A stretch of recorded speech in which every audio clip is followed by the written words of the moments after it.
Subscribe करें गुरुजी world और bell icon को प्रेस करें सबसे पहले सिलेक्शन के लिए। जय हिंद साथियों, स्वागत है आपका आपके अपने चैनल गुरुजी वर्ल्ड में। साथियों, आज इस वीडियो में हम लोग सामान्य ज्ञान के 100 क्वेश्चंस देखेंगे और इन 100 क्वेश्चंस में पूरी सामान्य ज्ञान का संपूर्ण निचोड़ समाहित किया गया है। तो साथियों, अगर आप किसी भी परीक्षा की तैयारी कर रहे हैं तो इन 100 क्वेश्चंस को अवश्य देखिएगा और अपना स्कोर 100 क्वेश्चंस में से कमेंट सेक्शन में आप लोग जरूर लिखिएगा एक बार।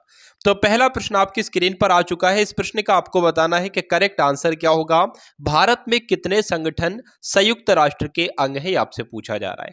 देखिए, सबसे पहली बात यहां पर सवाल आता है कि संयुक्त राष्ट्र की स्थापना कब हुई, ये एग्जामिनर आपसे प्रश्न पूछता है। तो 24 अक्टूबर 1945 को संयुक्त राष्ट्र की स्थापना हुई। दूसरा प्रश्न आपसे पूछा जाएगा कि संयुक्त राष्ट्र का नामकरण जो है वो किसके द्वारा किया गया। तो फ्रैंकलिन रूजवेल्ट का नाम आपको ध्यान रखना है, इसके द्वारा संयुक्त राष्ट्र का नामकरण किया गया।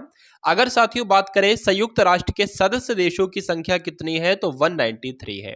बात करते हैं साथियों इस क्वेश्चन के राइट आंसर की, तो भारत में कितने संगठन संयुक्त राष्ट्र के अंग हैं, तो 26 आपको ध्यान रखना है, 26 संगठन। चलिए, अब उसके बाद देखिए साथियों, अगले नंबर का प्रश्न आपके स्क्रीन पर है कि भारत के चित्रण नाभिकीय शक्ति कार्यक्रम की स्थापना किसने की थी। तो साथियों, किसने की थी आपको ध्यान रखना है, डॉक्टर होमी भाभा का नाम। यानी कि अब आंसर आपका जो जाता है वो ऑप्शन नंबर ए के साथ जाता है, ये आपको ध्यान रखना है। अगर आपसे पूछ लिया जाए कि परमाणु ऊर्जा विभाग की स्थापना कब की गई, तो 1954 में की गई, ये आपको ध्यान रखना है। और परमाणु ऊर्जा विभाग की स्थापना की अगर बात करें साथियों, तो किसकी अध्यक्षता में इसकी स्थापना हुई थी, तो होमी भाभा की अध्यक्षता में इसकी स्थापना हुई थी, आपको ध्यान रखना है। अब उसके बाद देखिए, अगले नंबर का प्रश्न आपकी स्क्रीन पर है कि महात्मा गांधी जी ने लॉर्ड इरविन को लिखे अपने पत्र में कितनी मांगे की थी, जिनमें से कुछ को गांधी इरविन समझौते के रूप में स्वीकार किया गया था। तो यहां पर साथियों अगर बात करें इस क्वेश्चन का राइट आंसर क्या होगा। महात्मा गांधी ने लॉर्ड इरविन को लिखे अपने पत्र में 11 मांगे की थी। कितनी मांगे की थी साथियों, 11 मांगे की थी, आपको ध्यान रखना है, जिसमें से कुछ को गांधी इरविन समझौते के रूप में स्वीकार किया गया था। तो राइट आंसर आपका जो जाता है वो ऑप्शन नंबर डी के साथ जाएगा। उसके बाद देखिए कि world book and copyright day कब मनाया जाता है, ये प्रश्न आपकी परीक्षा में छपेगा साथियों। इस बार साथियों ये आपकी परीक्षा में प्रश्न आएगा, इसलिए आपको ध्यान रखना है, world book and copyright day 23 अप्रैल को मनाया जाता है। तो जो लोग भी यहाँ पर ऑप्शन नंबर सी के साथ हैं उन सभी का बिल्कुल करेक्ट आंसर। अब मैं आपको कुछ इंपॉर्टेंट दिवस बता देता हूँ, जैसे कि 24 जनवरी को राष्ट्रीय बालिका दिवस मनाया जाता है। 23 अप्रैल की अगर साथियों बात करें तो 23 अप्रैल को world book and copyright day आपको ध्यान रखना है। उसके अलावा साथियों अगर बात करें 29 अप्रैल की, तो अंतर्राष्ट्रीय नृत्य दिवस मनाया जाता है। 12 मई को विश्व नर्स दिवस मनाया जाता है। ये कुछ दिवस आप लोग ध्यान रखेंगे। उसके बाद देखिए साथियों 1920-22 में असहयोग आंदोलन को नेतृत्व किसने किया था, ये आपसे पूछा जा रहा है। तो अगर बात करें असहयोग आंदोलन का प्रारंभ कब किया गया था, तो 1 अगस्त 1920 को किया गया था। पहली बात आपको ध्यान रखना है।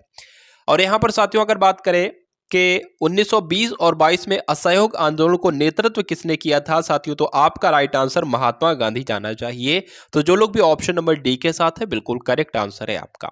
अगर बात करें 5 फरवरी 1922 को, तो जो चौरी चौरा कांड हुआ था उसके बाद महात्मा गांधी जी के द्वारा इस असहयोग आंदोलन को वापस लेने के बारे में साथियों फैसला किया गया था। अब उसके बाद देखिए अगले नंबर का प्रश्न कि भारतीय राष्ट्रीय कांग्रेस के पहले मुस्लिम अध्यक्ष कौन थे, आपके सामने प्रश्न है। तो आप सभी को मालूम होना चाहिए कि बदरुद्दीन तैयब जी की जब हम बात करते हैं तो ये भारतीय राष्ट्रीय कांग्रेस के पहले मुस्लिम अध्यक्ष थे, ये आपको ध्यान रखना है। चलिए, अब उसके बाद देखिए अगले नंबर का प्रश्न आपकी स्क्रीन पर है, बताने की कोशिश करेंगे कि भारत के अंतरिक्ष कार्यक्रम का जनक किसे कहा जाता है। तो भारत के अंतरिक्ष कार्यक्रम का जनक किसे कहा जाता है, विक्रम साराभाई को कहा जाता है, ये बात आपको ध्यान रखना है। अच्छा, विक्रम साराभाई के द्वारा कई सारी संस्थाएं बनाई गई हैं, जैसे कि विक्रम साराभाई अंतरिक्ष केंद्र, ये कहाँ पर स्थित है, तिरुवनंतपुरम में स्थित है। उसके अलावा भौतिक अनुसंधान प्रयोगशाला, ये कहाँ पर स्थित है, अहमदाबाद में स्थित है। तो ये जानकारी भी आपको ध्यान रखना है। एक प्रश्न आपसे बहुत पूछा जाता है परीक्षा में कि भारत ने पहले परमाणु बम का परीक्षण कब किया था, तो कब किया था, 1974 को किया था, ये भी आप लोग ध्यान रखेंगे। उसके बाद देखिए अगले नंबर का प्रश्न आपकी स्क्रीन पर है और बताना है इसका राइट आंसर क्या है कि भारत ने अपने पहले परमाणु बम का परीक्षण कब किया, ये अभी हमने डिस्कस किया और अभी ये साथियों प्रश्न आ गया। तो साथियों कब किया मैं आपको बता चुका हूं, 1974 में किया गया, ये आप सभी लोगों को ध्यान रखना है। चलिए, अच्छा, जो 1974 में जो परमाणु बम का परीक्षण किया गया था, इसका कोड क्या था? तो स्माइलिंग बुद्धा इसका कोड था। ये भी आपसे पूछा जाएगा और आपको ध्यान रखना है। साथ ही यहाँ पर ऐसी जानकारी, ऐसे प्रश्न मैं आपको नहीं करा रहा हूं जो परीक्षा में नहीं पूछे जाते हैं, बल्कि वो प्रश्न करा रहा हूं जो एग्जामिनर के फेवरेट क्वेश्चंस है और एग्जामिनर हर परीक्षा में साथियों उन प्रश्नों को रखता ही रखता है।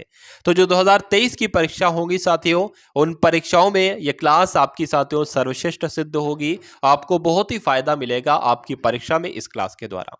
तो रॉलेट एक्ट में पारित किया गया था। रॉलेट एक्ट कब पारित किया गया था, ये आपसे पूछा जा रहा है, बताने की कोशिश कीजिए, बताइए। चलिए, तो बात करें 1919 में जो था वो रॉलेट एक्ट पारित किया गया था, इसलिए आपका राइट आंसर जो होगा वो ऑप्शन नंबर सी के साथ जाएगा। भारत में राष्ट्रीय पंचायती राज दिवस कब मनाया जाता है, तो साथियों 24 अप्रैल को मनाया जाता है, आपको ध्यान रखना है। आंसर आपका किसके साथ जाएगा, ऑप्शन नंबर डी के साथ जाएगा। चलिए, उसके बाद देखिए अगले नंबर का प्रश्न है कि 1922 में गांधी जी के द्वारा असहयोग आंदोलन स्थगित करने के मुख्य कारण क्या थे। तो साथियों यहां पर अच्छा क्वेश्चन है, बताने की कोशिश करेंगे इस क्वेश्चन का आपका राइट आंसर क्या होगा। तो उत्तर प्रदेश में चौरी चौरा पुलिस स्टेशन में उग्र भीड़ द्वारा आग लगा दी गई थी। इसी वजह से तो साथियों जो 1922 में गांधी जी के द्वारा असहयोग आंदोलन जो था वो चलाया गया था, जो पहले वो स्थगित किया गया था 1922 में। क्यों, तो ऑप्शन नंबर ए आपका राइट आंसर हो जाएगा। बहुत बढ़िया, वेरी गुड क्लास। अब उसके बाद देखिए अगले नंबर का प्रश्न है, लेकिन इससे पहले बताने से पहले साथियों आप सभी लोग इस क्लास को एक बार शेयर कर देंगे, एक बार लाइक कर देंगे। तो ये दो काम कर दीजिए और उसके बाद साथियों 12वें नंबर के प्रश्न का उत्तर आपका इंतजार कर रहा है। बताइए, भारत ने किस पंचवर्षीय योजना के दौरान मिश्रित अर्थव्यवस्था का विकल्प चुना था। चलिए,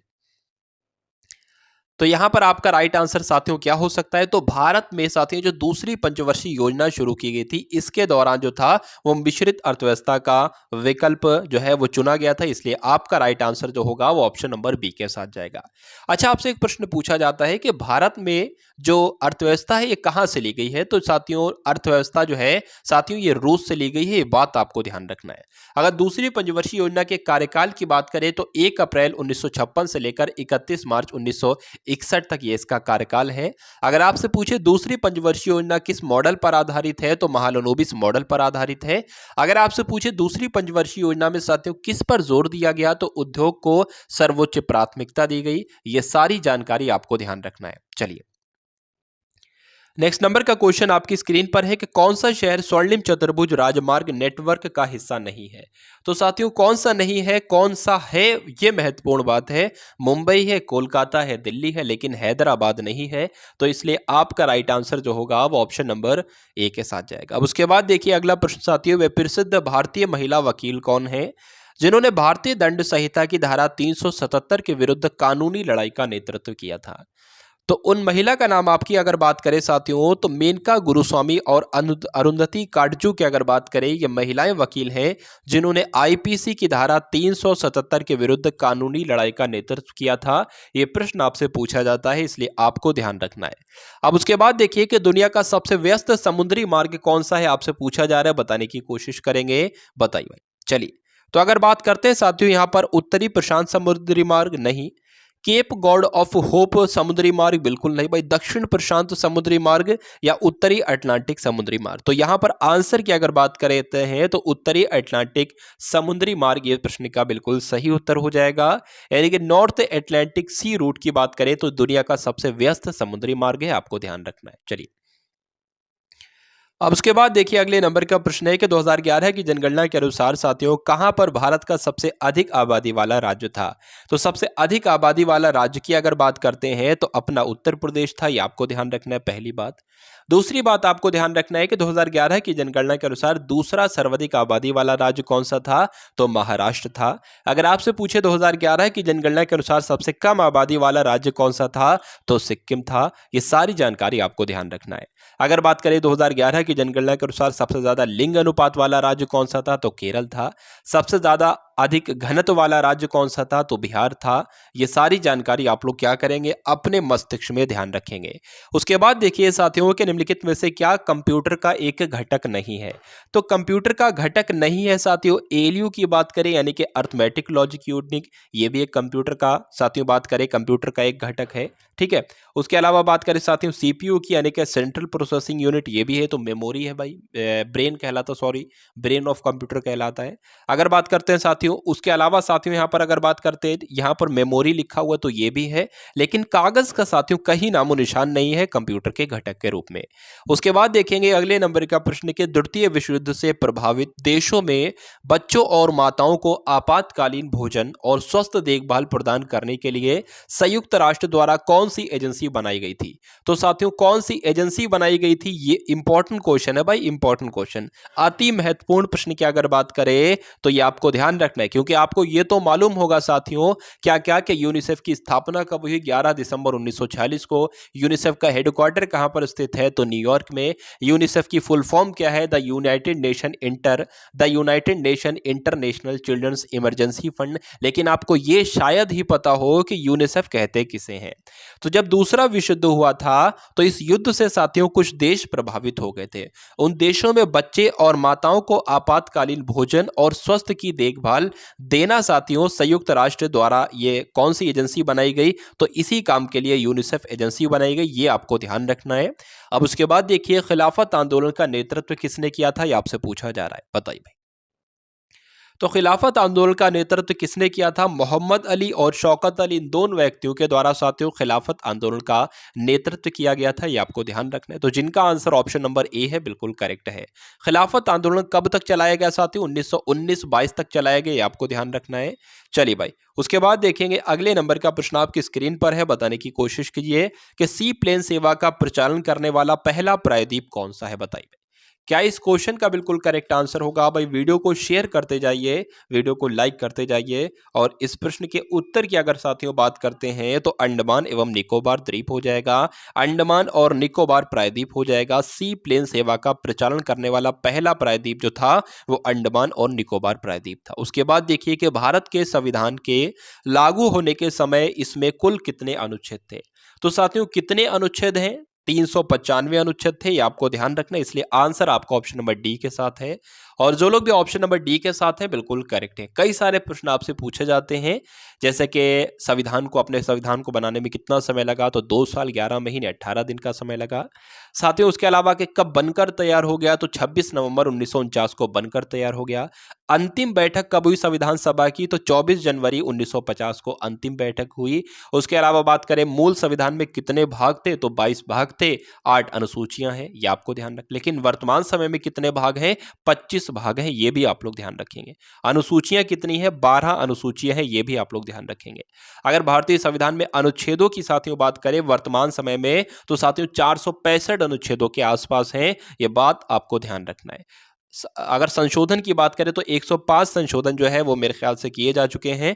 खैर 22वें नंबर का प्रश्न है कि निम्नलिखित में से कौन सा सार्वजनिक क्षेत्र उपक्रम एक महारत्न है, आपसे पूछा जा रहा है।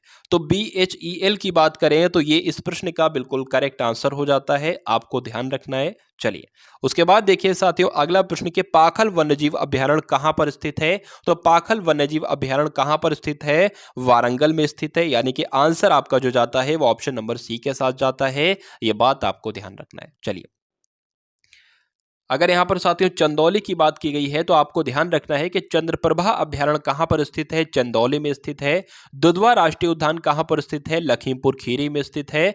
उसके अलावा साथियों इतनी जानकारी आप लोग ध्यान रखेंगे, अगर आपसे पूछ लिया जाए कि वर्तमान समय में कितने नेशनल पार्क हैं भारत में, तो 106 नेशनल पार्क हैं और 53 टाइगर रिजर्व क्षेत्र हैं, ये जानकारी आपको ध्यान रखना है। उसके बाद देखिए साथियों भारत की प्रथम रेलवे यूनिवर्सिटी कहां पर साथियों स्थित है, आपसे पूछा जा रहा है। तो गुजरात के वडोदरा में भारत की पहली रेलवे यूनिवर्सिटी स्थित है, यह बात आपको ध्यान रखना है। आंसर आपका जो जाएगा वो ऑप्शन नंबर बी के साथ जाएगा भाई, बहुत बढ़िया, वेरी गुड क्लास। उसके बाद देखिए कि आकाशगंगा की निकटतम स्पाइरल गैलेक्सी कौन सी है। तो आकाशगंगा की निकटतम स्पाइरल गैलेक्सी कौन सी है साथियों? एंड्रोमेडा गैलेक्सी है। कौन सी भाई? एंड्रोमेडा गैलेक्सी इस क्वेश्चन का बिल्कुल करेक्ट आंसर हो जाएगा। उसके बाद देखिए कि अशोक के प्राचीनतम प्राप्त अभिलेख निम्न में से किस लिपि में लिखे गए? तो साथियों किस लिपि में लिखे गए? ब्राह्मी लिपि में लिखे गए, इसलिए आंसर आपका जो जाता है वो ऑप्शन नंबर सी के साथ जाता है। अच्छा, आपको याद होगा, आपको याद किया, आपने पढ़ा होगा कलिंग युद्ध के बारे में। तो कलिंग का मतलब क्या है? कलिंग कौन सी जगह है? तो जो वर्तमान समय में ओडिशा राज्य के रूप में जानी जाती है, प्राचीन काल में इसको कलिंग कहा जाता था। यह बात आपको ध्यान रखना है, ठीक है। चलिए, उसके बाद देखिए अगले नंबर का प्रश्न आपकी स्क्रीन पर है कि शब्द आर्टिफिशियल इंटेलिजेंस किसने गढ़ा? तो साथियों किसके द्वारा गढ़ा गया ये शब्द, ये आपसे पूछा जा रहा है, बताने की कोशिश कीजिए। तो मैककार्थी के द्वारा गढ़ा गया। क्या? किसके द्वारा साथियों? मैककार्थी के द्वारा गढ़ा गया। जॉन मैककार्थी के द्वारा आर्टिफिशियल इंटेलिजेंस शब्द जो है ये गढ़ा गया। इसको हिंदी में क्या कह सकते हैं? तो कृत्रिम बुद्धिमत्ता इसको कहा जाता है, ये आपको ध्यान रखना है। चलिए, आर्टिफिशियल इंटेलिजेंस की अगर बात करें साथियों, इसके तीन प्रोसेस होते हैं: लर्निंग, रीजनिंग, सेल्फ करेक्शन। खैर ये आपकी परीक्षा में नहीं पूछा जाएगा। जो मैंने आपको जितनी बात बताई है परीक्षा में साथियों, उससे बाहर आपसे कुछ नहीं पूछा जाएगा।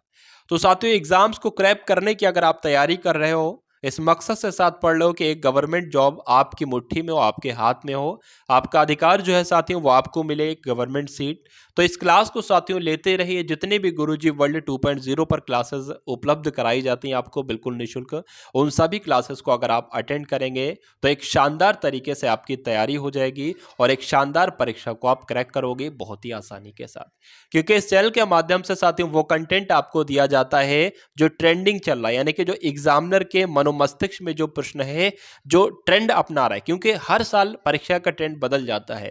अगर आप देखोगे 2016 में, 2017 में कैसा पेपर आता था, अब वैसा नहीं आता है। 2018-19 में कैसा आता था, उस टाइप के क्वेश्चन साथियों नहीं आते हैं। तो थोड़ा सा चेंज होता रहता है। एग्जामिनर के कुछ टॉपिक फेवरेट होते जाते हैं, तो वो मैक्सिमम क्वेश्चन उन टॉपिक से पुट करता है एग्जाम में साथियों। तो कुल मिला के साथियों आपको परीक्षा की फतेह कराने के लिए गुरुजी वर्ल्ड के द्वारा साथियों ये चैनल बनाया गया। तो उम्मीद करता हूं कि इस चैनल को आप लोग प्यार देंगे और इस वीडियो को भी प्यार देंगे। कमेंट सेक्शन आपके प्यार का साथियों इंतजार कर रहा है। तो साथियों 28वें नंबर का प्रश्न आपकी स्क्रीन पर है कि भारत के समुद्री मार्ग की पहली खोज किसने की थी, बताने की कोशिश कीजिए। तो साथियों किसके द्वारा की गई थी? पुर्तगालियों के द्वारा की गई थी। आंसर आपको ऑप्शन नंबर ए के साथ जाएगा। उसके बाद देखिए निम्नलिखित में से कौन भारतीय राष्ट्रीय कांग्रेस के चरमपंथी नेता नहीं थे? तो साथियों बात करें अगर कौन कौन थे, तो विपिन चंद्रपाल थे, अरविंद घोष थे, बाल गंगाधर तिलक थे, लेकिन सुरेंद्र नाथ बनर्जी नहीं थे। तो यही आपका राइट आंसर हो जाएगा। चलिए भाई, अगर यहां पर बात करें भारतीय राष्ट्रीय आंदोलन की अगर बात करें तो इसके तीन चरण हैं। कौन कौन से? एक तो उदारवादी विचारधारा, उग्रवादी विचारधारा और गांधी युग। गांधी युग कब से कब तक रहा? तो 1919 से लेकर 1947 तक गांधी युग रहा। यह भी आपको ध्यान रखना है। उसके बाद देखिए कि हरियाणा में भारत सरकार द्वारा किस स्थान पर नाभिकीय विद्युत संयंत्र लगाया जा रहा है? यहां पर साथियों इस क्वेश्चन का राइट आंसर आपका क्या होगा? गोरखपुर इस प्रश्न का बिल्कुल सही उत्तर हो जाता है, ये आपको ध्यान रखना है। उसके बाद देखिए अगले नंबर का प्रश्न कि संतु भारतम कार्यक्रम किस वर्ष शुरू किया गया? तो संतु यहां पर नहीं, यहां पर सेतु हो जाएगा भाई, टाइपिंग मिस्टेक हो गई है, कोई दिक्कत नहीं। तो 2016 में साथियों सेतु भारत कार्यक्रम शुरू किया गया, ये आपको ध्यान रखना है। अगर बात करें साथियों 2016 में जो किसके द्वारा शुरू किया गया, तो प्रधानमंत्री नरेंद्र मोदी के द्वारा सेतु भारतम प्रोजेक्ट की शुरुआत हुई, ये भी आप लोग ध्यान रखेंगे। उसके बाद देखिए अगले नंबर का प्रश्न है साथियों, यहां पर आपको बताना है क्वार्टजाइट प्रकार का एक शैल होता है, तलछट्टी, आग्रे, रूपांतरित या बेसाल्ट। तो साथियों रूपांतरित इस प्रश्न का बिल्कुल सही उत्तर हो जाता है, यह बात आपको ध्यान रखना है। उसके बाद देखिए अगला प्रश्न के निम्नलिखित में से कौन से राज्य पाकिस्तान की सीमा से सटे हुए हैं? तो भारत की अगर बात करें साथियों, भारत का पाकिस्तान की सीमा से सटा है, ठीक है। तो कौन कौन से राज्य भारत के सटे हुए हैं? गुजरात है, पंजाब है और राजस्थान है, यह बात आपको ध्यान रखना है। तो गुजरात है, पंजाब है, राजस्थान है, यानी कि ABC जहां पर लिखा होगा वही आपका राइट आंसर हो जाएगा। और कहां पर लिखा हुआ है? तो ऑप्शन नंबर सी में लिखा हुआ है। चलिए भाई, उसके बाद देखिए अगले नंबर का प्रश्न है कि यूआरएल की फुल फॉर्म आपसे पूछी जा रही है। क्या पूछा जा रहा है? फुल फॉर्म नहीं आपसे पूछी जा रही। फुल फॉर्म तो साथियों यूनिफॉर्म रिसोर्स लोकेटर होती है। यूआरएल क्या है ये आपसे पूछा जा रहा है। तो साथियों ये इंटरनेट पर प्रदर्शित वेब पेज का एड्रेस होता है यूआरएल, ये आपको ध्यान रखना है। आंसर आपका जो जाएगा वो ऑप्शन नंबर ए के साथ जाएगा। इंटरनेट पर वर्ल्ड वाइड वेब की बात करें, इसका प्रयोग वेब ब्राउजर सॉफ्टवेयर के माध्यम से ही किया जाता है। साथियों बात करें www की फुल फॉर्म अगर आपसे पूछी जाए तो वर्ल्ड वाइड वेब हो जाएगी, ये आपको ध्यान रखना है। उसके बाद देखिए अगले नंबर का प्रश्न कि भारत के खिलाफत आंदोलन के बारे में क्या सही है? तो भारत के खिलाफत आंदोलन के बारे में सही है वो आपको बताना है। चलिए, तो यह जलियांवाला बाग के नरसंहार के खिलाफ एक आंदोलन था तो नहीं। यह भारत में मुगल शाही परिवार को पुनः बहाल करने के लिए एक आंदोलन था तो नहीं। यह पाकिस्तान की मांग का एक आंदोलन था तो नहीं। यह तुर्की सुल्तान के समर्थन में एक आंदोलन था, तो यह बात बिल्कुल सही हो जाएगी। आंसर आपका किसके साथ जाएगा भाई? ऑप्शन नंबर डी के साथ जाएगा। तो खिलाफत आंदोलन का संबंध किससे है? तुर्की सुल्तानों से है, यह बात आपको ध्यान रखना है। उसके बाद देखिए साथियों भूगोल का जनक किसे कहा जाता है आपसे पूछा जा रहा है, बताइए। देखिए अलग अलग तरह के प्रश्न आपसे पूछे जाएंगे और अलग अलग उनके आंसर होंगे। जैसे कि अगर आपसे पूछा जाए कि भौतिक भूगोल का जनक किसे कहा जाता है, तो पोलिडोनियम को कहा जाता है। पोलिडोनियन को का भौतिक भूगोल का जनक कहा जाता है। अगर आपसे पूछे आधुनिक भूगोल का जनक किसे कहा जाता है, तो हमबोल्ट को कहा जाता है। मानव भूगोल का जनक किसे कहा जाता है, तो कार्ल रेटर को कहा जाता है। लेकिन भूगोल का जनक अगर सिर्फ आपसे पूछा जाएगा तो इरेटोस्थनीज का नाम आपको ध्यान रखना है। इरेटोस्थनीज को साथियों भूगोल का जनक कहा जाता है। ये सारी जानकारी आप लोग ध्यान रखेंगे। उसके बाद देखिए एक नोबेल पुरस्कार देने वाली संस्था स्वीडिश एकेडमी किससे संबंधित है? तो साथियों किससे संबंधित है? यह साहित्य से संबंधित है, यानी कि आंसर आपको ऑप्शन नंबर बी के साथ जाएगा। उसके बाद देखिए साथियों अगले नंबर का प्रश्न कि भारतमाला परियोजना किससे संबंधित है? तो भारतमाला परियोजना जो है वो राजमार्गों के संबंधित है, यह आपको ध्यान रखना है। तो आंसर आपका किसके साथ जाएगा भाई? ऑप्शन नंबर डी के साथ जाएगा। येलो वेस्ट विरोध किस देश से संबंधित है? तो येलो वेस्ट विरोध साथियों फ्रांस से संबंधित है, यह बात आपको ध्यान रखना है। तो जो लोग भी यहां पर ऑप्शन नंबर डी के साथ है बिल्कुल करेक्ट आंसर है आपका। उसके बाद देखिए साथियों निम्नलिखित में से कौन सा एक एप्लीकेशन सॉफ्टवेयर है? तो एप्लीकेशन सॉफ्टवेयर इसमें से जो ग्राफिक्स होते हैं ये क्या कहलाते हैं? ये एप्लीकेशन सॉफ्टवेयर ही कहलाते हैं, ये बात आपको ध्यान रखना है। आंसर जिनका ऑप्शन नंबर ए है बिल्कुल करेक्ट है। उसके बाद देखिए साथियों निम्नलिखित में से कौन चंद्रगुप्त द्वितीय के 9 रत्नों में से एक है? तो साथियों चंद्रगुप्त द्वितीय की अगर बात करते हैं साथियों तो इसके दरबार में 9 रत्न थे।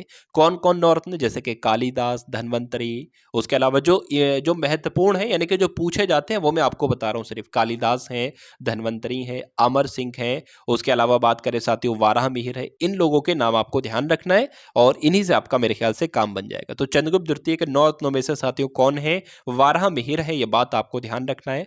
आंसर जिनका ऑप्शन नंबर बी के साथ जा रहा है बिल्कुल करेक्ट जा रहा है। चलिए, उसके बाद साथियों यहाँ पर ऑप्शन नंबर ए में एक नाम लिखा हुआ है ब्रह्मागुप्त। तो कभी कभी प्रश्न आपसे पूछा जाता है कि भारत का न्यूटन किसे कहा जाता है? तो ब्रह्मागुप्त को भी भारत का न्यूटन कहा जाता है।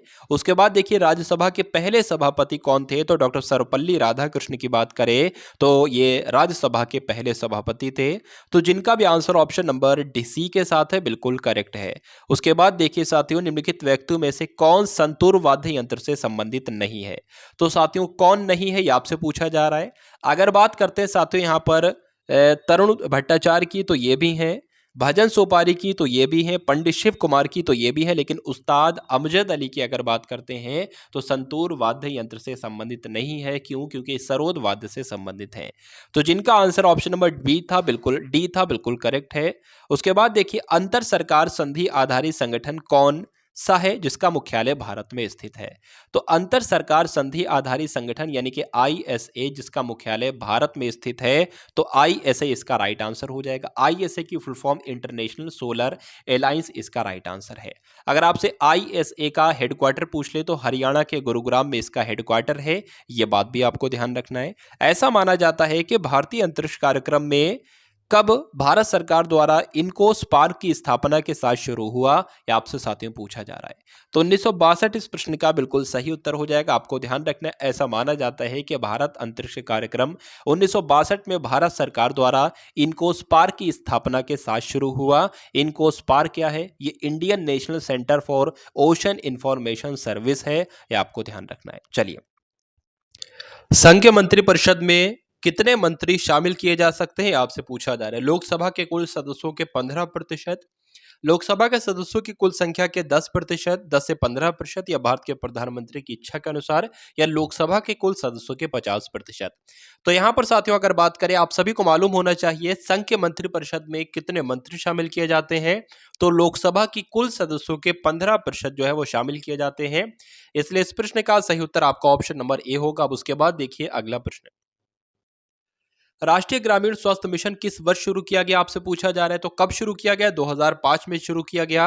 अच्छा क्वेश्चन है, तो आप लोग ध्यान रखेंगे साथियों। राष्ट्रीय ग्रामीण स्वास्थ्य मिशन साथियों 12 अप्रैल 2005 को शुरू किया गया। इनफील्ड राइफल्स लाने के लिए कौन उत्तरदायी है जिसमें चर्बी वाले कारतूसों का उपयोग होता है, जो 1857 का विद्रोह का तत्कालीन कारण बना था। तो अगर बात करते हैं साथियों, इस क्वेश्चन का राइट आंसर जो होगा वो हेनरी हर्डिंग के साथ जाएगा। एनफील्ड राइफल्स लाने के लिए कौन उत्तरदायी है? तो हेनरी हर्डिंग है, जिसमें चर्बी वाले कारतूस का उपयोग किया गया था और जो 1857 विद्रोह का कारण बना था। उसके बाद देखिए साथियों कि निम्नलिखित में से कौन सा एक आसियान संस्थापक सदस्य देश है आपसे पूछा जा रहा है, बताने की कोशिश कीजिए। बताइए भाई। तो यहाँ पर साथियों सबसे पहले अगर बात करें आसियान की फुल फॉर्म क्या है, तो association of south east Asian nation है। अगर बात करें मलेशिया की, तो आसियान का एक संस्थापक सदस्य देश है, ये आप लोग ध्यान रखेंगे। तो जिनका आंसर ऑप्शन नंबर बी के साथ है बिल्कुल करेक्ट है। इंटरपोल का मुख्यालय कहाँ पर स्थित है? तो साथियों फ्रांस में स्थित है। अगर फ्रांस की जगह साथियों क्या आ जाए, ऑप्शन में लियोन आ जाए, तो लियोन आपको लगाना है, लेकिन यहाँ पर फ्रांस है तो फ्रांस आप लोग लगाएंगे। चलिए उसके बाद देखिए अगला प्रश्न है कि हम्पी का विरूपाक्ष मंदिर किसे समर्पित है? भगवान शिव को, भगवान गणेश को, भगवान विष्णु को, या भगवान ब्रह्मा को? तो हम्पी का विरूपाक्ष मंदिर भगवान शिव जी को समर्पित है, इसलिए आंसर आपका जो जाता है वो ऑप्शन नंबर ए के साथ जाएगा, ये आपको ध्यान रखना है। नेक्स्ट नंबर का क्वेश्चन आपकी स्क्रीन पर है कि किसी भारतीय राज्य के पास ताप ऊर्जा से सबसे ज्यादा शक्ति उत्पाद क्षमता है? गुजरात के पास, उत्तर प्रदेश, महाराष्ट्र, या आंध्र प्रदेश? तो महाराष्ट्र राज्य के पास ताप ऊर्जा से सर्वाधिक शक्ति उत्पादन क्षमता है, ये आपको ध्यान रखना है। आंसर आपका जो जाता है वो ऑप्शन नंबर सी के साथ जाएगा। उसके बाद देखिए कि निम्नलिखित में से किस एक न्यूक्लियर रिसर्च रिएक्टर का संचालन भाभा परमाणु अनुसंधान केंद्र द्वारा किया गया था? तो यहां पर अगर बात करें तो ध्रुव इसका राइट आंसर हो जाएगा, यानी कि ध्रुव न्यूक्लियर रिसर्च रिएक्टर का संचालन भाभा परमाणु अनुसंधान केंद्र द्वारा किया गया था। उसके बाद देखिए साथियों के नाट्य शास्त्र, जो कि एक नाटकीय कला के विषय में एक प्रसिद्ध ग्रंथ है, ये किसने लिखा था? तो आप सभी को साथियों मालूम होना चाहिए कि भरत मुनि के द्वारा नाट्य शास्त्र की रचना की गई, इसलिए राइट आंसर जो होगा वो ऑप्शन नंबर ए के साथ जाएगा। अगर आपसे ये पूछ लिया जाए कि भारत का पहला नाटक पर सैद्धांतिक पुस्तक कौन सी है, तो नाट्यशास्त्र ही है। उसके बाद देखिए अगला प्रश्न कि भारतीय संविधान का कौन सा अनुच्छेद सार्वजनिक रोजगार में समान अवसर का अधिकार प्रदान करता है? तो यहां पर अगर बात करें आंसर आपका अनुच्छेद 16 के साथ जाएगा। ऑप्शन नंबर डी यानी कि अनुच्छेद 16 इस प्रश्न का बिल्कुल सही उत्तर है। प्रथम ICC T20 cricket world cup का खिताब किस देश ने जीता था? तो किस देश ने साथियों जीता था? भारत ने जीता था, इसलिए राइट आंसर आपका ऑप्शन नंबर ए के साथ जाएगा, ये आपको ध्यान रखना है। चलिए जो पहला T20 क्रिकेट वर्ल्ड कप था, इसका आयोजन कब किया गया था? 2007 में किया गया था। WWW के आविष्कारक आपसे पूछे जा रहे हैं कौन है? तो टिम बर्नर्स ली की अगर बात करें तो ये WWW के आविष्कारक हैं, आप लोग ध्यान रखेंगे। नेक्स्ट नंबर का क्वेश्चन है, आपको बताना है कि भारत के कौन से राज्य में कोयले का सबसे ज्यादा भंडार पाए जाते हैं, बताने की कोशिश कीजिए। तो भारत के अभी जो झारखंड है, ठीक है, झारखंड राज्य है, यहाँ पर कोयले के सबसे ज्यादा भंडार पाए जाते हैं, आपको ध्यान रखना है। चलिए अगर बात करें साथियों के भारत में ऐसा कौन सा राज्य है जहां पर कोयले का उत्पादन सबसे ज्यादा होता है, तो छत्तीसगढ़ में कोयले का उत्पादन सबसे ज्यादा होता है। नेक्स्ट नंबर क्वेश्चन है कि भारत में पहली यात्री रेलगाड़ी का संचालन किसके बीच हुआ था? तो किसके बीच हुआ था? तो बंबई और ठाणे के बीच हुआ था। 34 किलोमीटर, आपने कई बार पढ़ा होगा इस प्रश्न का उत्तर। उसके बाद देखिए कि महाराष्ट्र के पारंपरिक लोक रंगमंच का नाम बताना है आपको, बताइए भाई। चलिए तो महाराष्ट्र के एक पारंपरिक लोक रंगमंच की बात करें तो तमाशा इस प्रश्न का बिल्कुल सही उत्तर हो जाता है, यानी कि ऑप्शन नंबर सी। अगर बात करते हैं साथियों महाराष्ट्र के लोक नृत्य की, तो लावड़ी है। उसके अलावा लेझिम है, उसके अलावा ललिता है, पोगाड़ा है, ये सारे के सारे महाराष्ट्र के लोक नृत्य हैं, ये आप लोग ध्यान रखेंगे। नेक्स्ट नंबर का क्वेश्चन आपकी स्क्रीन पर है कि भारत में कौन सी नदी में रिवर डॉल्फिन पाई जाती है। भारत की कौन सी नदी में साथियों रिवर डॉल्फिन पाई जाती है? तो घाघरा की अगर बात करें, घाघरा नदी में कौन सी क्या पाई जाती है? डॉल्फिन पाई जाती है, ये बात आपको ध्यान रखना है। चलिए, नेक्स्ट नंबर क्वेश्चन है कि भारत में जोन बीला मील यानी कि भारत में जोन बील मेला एक ऐसा मेला है जहां वस्तु विनिमय प्रणाली का उपयोग अभी तक किया जाता है। यह मेला भारत के कौन से राज्य में होता है, आपसे पूछा जा रहा है। तो कौन से राज्य में होता है साथियों? असम में होता है, यह बात आपको ध्यान रखना है, इसलिए आंसर आपका जो जाता है वो ऑप्शन नंबर डी के साथ जाएगा। उसके बाद देखिए, विदेशी धरती पर फहराया जाने वाला पहला प्रथम भारतीय ध्वज मैडम भीकाजी कामा के द्वारा 1907 में फहराया गया था। चलिए भाई, कहां पर फहराया गया था? रूस में, इंग्लैंड में, फ्रांस में या जर्मनी में? तो यहां पर साथियों अगर हम लोग बात करते हैं कि कहां पर फहराया गया था, तो जर्मनी में फहराया गया था, ये बात आपको ध्यान रखना है। आंसर आपका जो जाएगा वो ऑप्शन नंबर डी के साथ जाएगा। एक प्रश्न आपसे पूछा जाता है कि भारत में क्रांतिकारियों की माता किसे कहा जाता है? तो मैडम भीकाजी कामा को ही कहा जाता है, ये भी आप लोग ध्यान रखेंगे। नेक्स्ट नंबर का क्वेश्चन आपकी स्क्रीन पर है। यहां पर साथियों आपको बताना है कि कंप्यूटर क्षेत्र में फॉर्टन किसके लिए प्रयुक्त किया जाता है? फॉर्टन किसके लिए प्रयुक्त किया जाता है? यानी कि फॉर्टन का मतलब होता है फॉर्मूला ट्रांसलेशन। FOR लिखा है, ये फॉर्मूला हो जाएगा, TRAN लिखा है, ट्रांसलेशन हो जाएगा। तो ये बात भी आपको ध्यान रखना है। नेक्स्ट नंबर का क्वेश्चन आपकी स्क्रीन पर है कि 1907 में कांग्रेस के नेतृत्व में कौन से सत्र से चरमपंथियों और नरमपंथियों का विभाजन किया गया? ये बात आपसे पूछी जा रही है, तो इसलिए राइट आंसर आपका जो होगा वो सूरत हो जाएगा। यानी कि 1907 में कांग्रेस के नेतृत्व में सूरत सत्र में चरमपंथियों और नरमपंथियों का विभाजन हुआ, ये आपको ध्यान रखना है। चलिए, भारत में राष्ट्रीय विज्ञान दिवस कब मनाया जाता है? तो भारत में 28 फरवरी की अगर बात करें तो राष्ट्रीय विज्ञान दिवस मनाया जाता है, आपको मालूम होना चाहिए।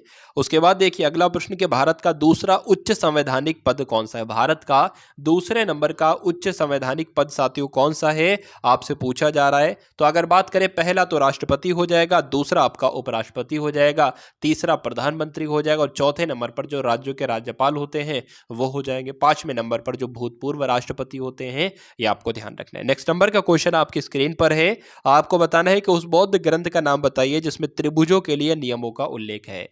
तो यहां पर साथियों इस क्वेश्चन का राइट आंसर क्या होगा बताने की कोशिश करेंगे। तो यहां पर विनय पिटक इस क्वेश्चन का राइट आंसर हो जाएगा। ऑप्शन नंबर 20 क्वेश्चन का बिल्कुल करेक्ट आंसर है। उसके बाद देखिए, संविधान में अन्य देशों से उधार लेने की विशेषताओं की आलोचना करते हुए किसने कहा था कि संविधान के मौलिक विचारों के संदर्भ में किसी को भी कोई विशेष अधिकार नहीं है?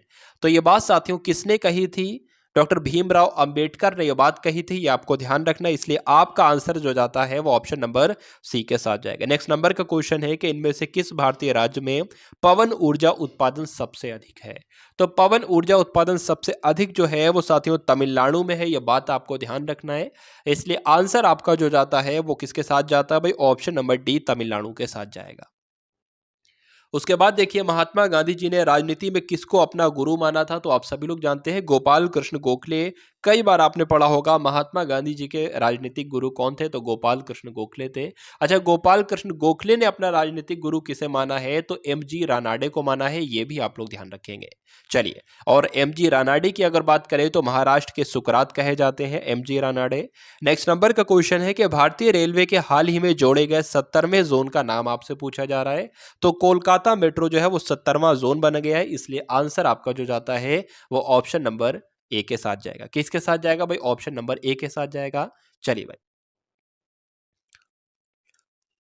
भारत के पहले सफल परमाणु परीक्षण का कोड आपसे पूछा जा रहा है। तो इसका कोड साथियों मैंने आपको बताया था, स्माइलिंग बुद्ध है।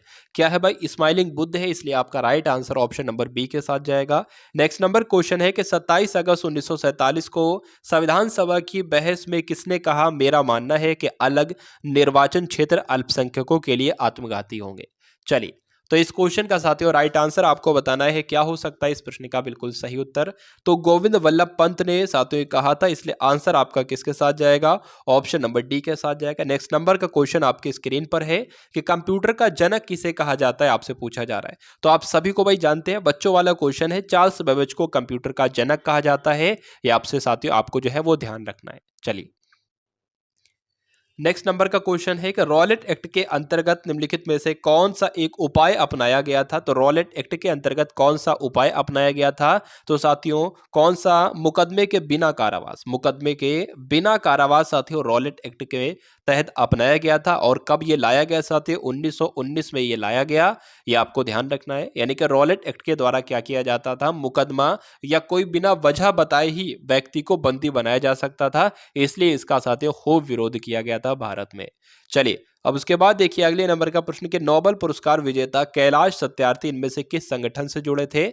तो साथियों किस संगठन से जुड़े थे? बचपन बचाओ आंदोलन से जुड़े थे। आपको ध्यान रखना है। आंसर आपका ऑप्शन नंबर ए के साथ जाएगा। बचपन बचाओ आंदोलन की शुरुआत 1980 में हुई। ये भी आपसे पूछा जाता है, तो आपको ध्यान रखना है। निम्नलिखित में से कौन सी रचना मुंशी प्रेमचंद द्वारा लिखित है? तो मुंशी प्रेमचंद के द्वारा साथियों इनमें से अगर बात करें तो जो सेवा सदन रचना है मुंशी प्रेमचंद की ही रचना है। उसके अलावा गबन है, गोदान है, रंगभूमि, कर्मभूमि है, ये सारी रचनाएं किसकी है? मुंशी प्रेमचंद्र की ही है। धनपत राय जिनको कहा जाता था। BHEL की फुल फॉर्म आपसे पूछी जा रही है। तो BHEL की अगर फुल फॉर्म की बात करें तो भारत हैवी इलेक्ट्रिकल्स लिमिटेड हो जाएगी। और ऐसा कहां पर साथियों लिखा हुआ है? ऐसा आपका ऑप्शन नंबर ए में लिखा हुआ है, भारत हैवी इलेक्ट्रिकल्स लिमिटेड। अब उसके बाद देखिए अगला प्रश्न के COBOL की फुल फॉर्म आपसे पूछी जा रही है। तो COBOL की फुल फॉर्म होती है कॉमन बिजनेस ओरिएंटेड लैंग्वेज। ये इसकी फुल फॉर्म हो जाएगा। और ऐसा कहां पर लिखा हुआ है साथियों? ऐसा तो ऑप्शन नंबर सी में लिखा हुआ है। तो यही आपके प्रश्न का बिल्कुल सही उत्तर हो जाता है। उसके बाद देखिए क्या वह क्षेत्र जहां किसान केवल सब्जियों में विशेषज्ञता रखते हैं इस प्रकार की खेती है। तो किस प्रकार की खेती है ये आपसे पूछी जा रही है? जहां किसान केवल सब्जियों में विशेषज्ञता रखते हैं, इसको साथियों कहा जाता है ट्रक फार्मिंग। क्या कहा जाता है? ट्रक फार्मिंग कहा जाता है। तो जो लोग भी सोच रहे हैं तो ऑप्शन नंबर डी उत्तर होगा, बिल्कुल करेक्ट आंसर। उसके बाद देखिए अकुशल श्रमिकों के लिए प्रवास का निम्नलिखित में से क्या कारण है? जो अकुशल श्रमिक हैं उनके लिए प्रवास का कारण क्या है साथियों? निर्धनता है, गरीबी है। इसलिए आपका राइट आंसर जो होगा वो ऑप्शन नंबर सी के साथ जाएगा। नेक्स्ट नंबर का क्वेश्चन आपके स्क्रीन पर है कि 1920 में किस आंदोलन को असहयोग आंदोलन के साथ जोड़ा गया? तो वो कौन सा आंदोलन था साथियों जिसको असहयोग आंदोलन के साथ जोड़ा गया? तो खिलाफत आंदोलन को जोड़ा गया। ये बात आपको ध्यान रखना है। मैंने आपको बताया था कि खिलाफत आंदोलन साथियों कहाँ यानी कि किससे संबंधित है? जो तुर्की के खलीफा हैं इनसे संबंधित है, क्योंकि तुर्की के खलीफाओं के पक्ष में किया गया था यह खिलाफत आंदोलन। ये आप लोग ध्यान रखेंगे। चलिए उसके बाद देखिए साथियों अगले नंबर का प्रश्न आपकी स्क्रीन पर है कि विश्व का सबसे लंबा रेल मार्ग कौन सा है? तो विश्व के सबसे लंबे रेल मार्ग की अगर बात करते हैं साथियों तो आपको यहां पर ध्यान रखना है कि ट्रांस साइबेरियन रेलवे मार्ग जो है वो विश्व का सबसे लंबा रेलवे मार्ग है। आप लोग ध्यान रखेंगे। चलिए उसके बाद देखिए अगले नंबर का प्रश्न है। नेक्स्ट नंबर का क्वेश्चन है कि असम में सबसे पहला तेल का कुआं कहां पर खोजा गया था? यह अक्सर प्रश्न आपसे पूछा जाता है। तो असम में सबसे पहला तेल का कुआं आपने सुना होगा डिगबोई का नाम। किसका नाम सुना होगा? डिगबोई का नाम सुना होगा। तो यहीं पर असम का सबसे पहला तेल का कुआं खोजा गया। ये आपको ध्यान रखना है। डिगबोई तेल कारखाना की स्थापना कब हुई? तो 1901 में हुई। आपसे पूछा जा रहा है। चलिए भाई अब उसके बाद देखिए अगले नंबर का क्वेश्चन है कि निम्नलिखित में से किस धरोहर स्थल में वास्तुकला की द्रविड़ स्थापत्य शैली है? आपसे पूछी जा रही है। चलिए तो हम्पी इस क्वेश्चन का बिल्कुल करेक्ट आंसर हो जाएगा। आपको ध्यान रखना है कि हम्पी धरोहर स्थल द्रविड़ स्थापत्य शैली है। ये आपको ध्यान रखना है। नेक्स्ट नंबर का क्वेश्चन साथियों आपकी स्क्रीन पर है कि किस स्थान को nursery of the Bengal army कहा जाता है? मोस्ट इंपॉर्टेंट क्वेश्चन आपकी स्क्रीन पर है। अगर बात करते हैं साथियों यहाँ पर हम लोग अवध की, किसकी बात करते हैं? अवध की अगर बात करते हैं तो अवध को नर्सरी ऑफ बंगाल आर्मी कहा जाता है। ये मोस्ट इंपॉर्टेंट क्वेश्चन है, इसलिए आप लोग ध्यान रखेंगे। नेक्स्ट नंबर का क्वेश्चन आपकी स्क्रीन पर है कि भारत में किस राज्य में उर्वरक की सबसे अधिक खपत होती है प्रति हेक्टेयर किलोग्राम में? बताइए भाई। तो यहां पर अगर बात करें तो पंजाब इस प्रश्न का बिल्कुल सही उत्तर हो जाएगा। आपको ध्यान रखना है भारत में पंजाब में उर्वरक की सबसे अधिक खपत होती है। चलिए तो जो लोग भी यहाँ पर ऑप्शन नंबर बी के साथ है बिल्कुल करेक्ट है। 1920 के दशक में झांसी में सतार नदी के पास किस प्रसिद्ध क्रांतिकारी ने पंडित हरिशंकर ब्रह्मचारी उपनाम का इस्तेमाल करते हुए शिविर स्थापित किया था? तो साथियों क्या उनका नाम था? चंद्रशेखर आजाद की बात करें तो इस क्वेश्चन का बिल्कुल करेक्ट आंसर हो जाएगा, यानी कि ऑप्शन नंबर डी। उसके बाद देखिए साथियों क्षेत्रफल की दृष्टि से विश्व का छठा सबसे बड़ा देश कौन सा है? तो क्या हो सकता है इस प्रश्न की अगर बात करें साथियों, राइट आंसर जो होगा, देखिए मैं आपको कुछ चीजें बता रहा हूं। सबसे पहले प्रकार का प्रश्न आपसे पूछा जाता है कि विश्व में क्षेत्रफल की दृष्टि से देश, यानी कि सबसे बड़ा देश क्षेत्रफल की दृष्टि से, उससे छोटा, उससे छोटा, तो पांच पांच देशों के ऑप्शन आपके सामने आ जाते हैं। तो आप लोग ध्यान रखेंगे कि क्षेत्रफल की दृष्टि से जो सबसे बड़ा देश है वो रूस है, उसके बाद कनाडा है, उसके बाद चीन है, उसके बाद अमेरिका है। अगर साथियों इन चार देशों के नाम आपने ध्यान रखिए तो उस प्रकार के प्रश्न आप लोग कर लोगे। तो अमेरिका चौथे नंबर का है, ब्राजील पांचवें नंबर का है, साथियों छठे नंबर का ऑस्ट्रेलिया और सातवें नंबर का भारत है। तो आपसे यह पूछा जाता है कि क्षेत्रफल की दृष्टि से भारत का विश्व में कौन सा स्थान है, तो सातवां है। अगर जनसंख्या की बात करें तो विश्व में सबसे ज्यादा जनसंख्या के हिसाब से चीन पहले नंबर पर है, दूसरे नंबर पर भारत है, तीसरे नंबर पर अमेरिका है और चौथे नंबर पर इंडोनेशिया है। अगर पूछा जाए विश्व का सबसे बड़ा महादेश कौन सा है, महाद्वीप कौन सा है, तो एशिया है। अगर पूछा जाए एशिया का सबसे बड़ा देश कौन सा है क्षेत्रफल की दृष्टि से, तो रूस है। यह बात आपको ध्यान रखना है साथियों। अगर बात करते हैं इस क्वेश्चन के राइट आंसर की, तो क्षेत्रफल की दृष्टि से विश्व का छठा सबसे बड़ा देश साथियों मैंने आपको कौन सा बताया था, ऑस्ट्रेलिया बताया था, और सातवां कौन सा बताया था, तो भारत बताया था। चलिए, पेरिस में स्थित जो international institute of educational planning संयुक्त राष्ट्र के किस संगठन का अंग है, आपसे पूछा जा रहा है, बताने की कोशिश करेंगे। तो पेरिस स्थित international institute of educational planning संयुक्त राष्ट्र संगठन के यूनेस्को का अंग है। इसलिए आपका आंसर जो जाएगा वो ऑप्शन नंबर ए के साथ जाएगा। ये बात आपको ध्यान रखना है। अगर बात करते हैं साथियों यूनेस्को की फुल फॉर्म क्या होती है, तो United Nations Educational Scientific and Cultural Organisation, ये आपको ध्यान रखना है। अगर साथियों यह बात करते हैं इसका हेडक्वार्टर कहां पर है, तो फ्रांस की राजधानी पेरिस में इसका हेडक्वार्टर है। ये बात भी आप लोग ध्यान रखेंगे। नेक्स्ट नंबर का क्वेश्चन आपके स्क्रीन पर है कि चिपको आंदोलन की तरह निम्नलिखित में से किसका लक्ष्य उत्तर कन्नड़ जिले में वनों की रक्षा करना था। तो साथियों बात करें इसको, राइट आंसर जो होगा आपका एपिको आंदोलन के बारे में आप लोग ध्यान रखेंगे। तो चिपको आंदोलन की तरह एपिको आंदोलन का भी लक्ष्य क्या था, उत्तर कन्नड़ जिले में वनों की रक्षा करना, ये इसका उद्देश्य था। ये आप लोग ध्यान रखेंगे। अगर आपसे पूछा जाए कि एपिको आंदोलन कब शुरू किया गया, तो 1983 में शुरू किया गया। किसके नेतृत्व में शुरू किया गया, तो पांडुरंग हेगड़े के नेतृत्व में शुरू किया गया।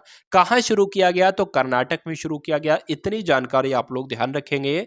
उसके बाद देखिए अगले नंबर का प्रश्न कि भारत के वन्यजीव संरक्षण अधिनियम 1972 में कितनी अनुसूचियां हैं।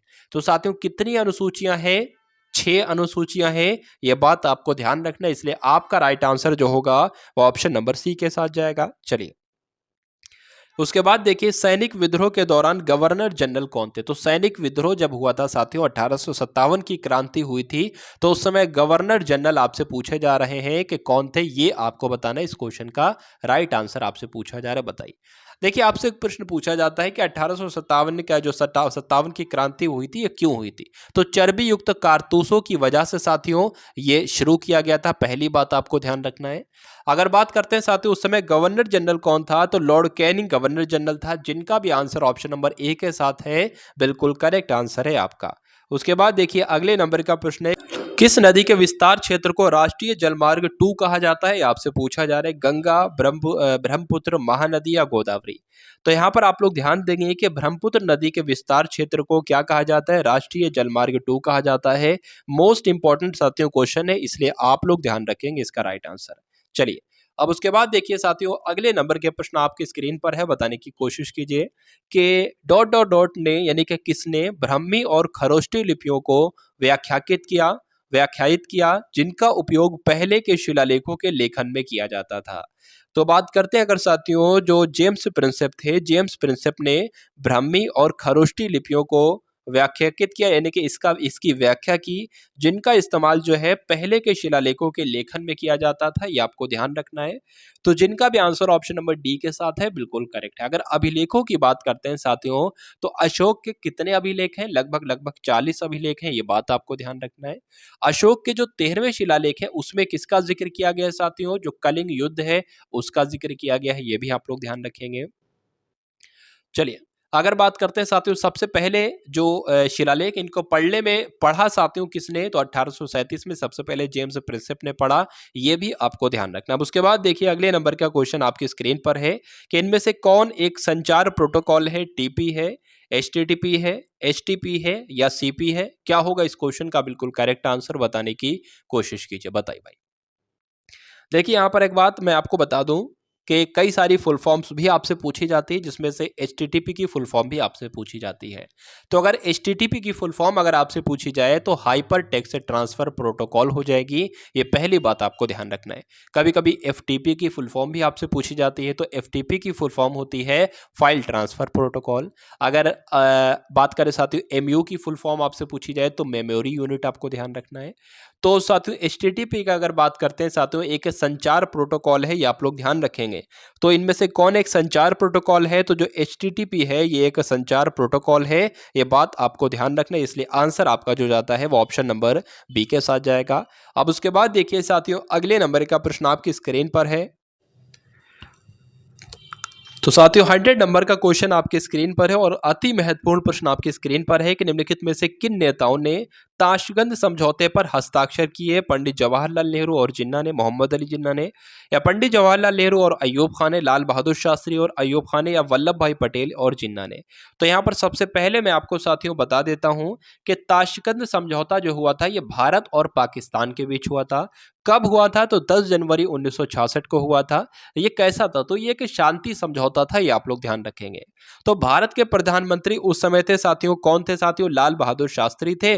भारत के प्रधानमंत्री कौन थे? लाल बहादुर शास्त्री थे। तो लाल बहादुर शास्त्री हो गए। और उसके अलावा साथियों यहाँ पर बात करें तो पाकिस्तान के प्रधानमंत्री उस समय कौन थे? अयूब खान थे। तो ये दोनों थे और इन दोनों के बीच साथियों एक समझौता हस्ताक्षर हुए थे, जिसको ताशकंद समझौता कहा जाता है। ये बात आपको ध्यान रखना है।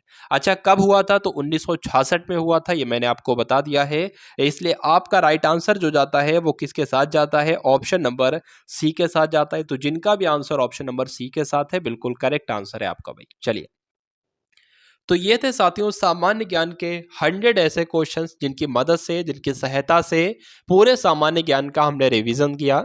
जो भी सामान्य ज्ञान में साथियों सब्जेक्ट बनते हैं, इतिहास है, भूगोल है, उसके अलावा संविधान है, अर्थव्यवस्था है, विज्ञान है या स्टैटिक जीके है, इन सभी साथियों सब्जेक्ट से जो महत्वपूर्ण टॉपिक्स थे उनसे साथियों हमने यहाँ पर क्वेश्चंस आपके लिए देखे। तो साथियों आप सभी का यहाँ पर, आप सभी लोग अगर चाहें तो इस क्लास को एक बार शेयर अवश्य कीजिएगा। अपने 2 से 4 मित्रों को एक बार शेयर अवश्य कीजिएगा और इस वीडियो को लाइक करके जाइएगा। और कमेंट सेक्शन साथियों खुला हुआ है आपके प्यार के लिए। तो कमेंट करके बताएंगे साथियों, क्लास में अगर कोई कमी रह गई तो उसके बारे में बताएंगे। वीडियो को शेयर करेंगे और चैनल पर अगर नए हैं तो सब्सक्राइब जरूर करेंगे साथियों। तो मिलते हैं हम सभी लोग आने वाली वीडियो में। जय हिंद साथियों। सब्सक्राइब करें गुरुजी वर्ल्ड और बेल आइकन को प्रेस करें सबसे पहले सिलेक्शन के लिए।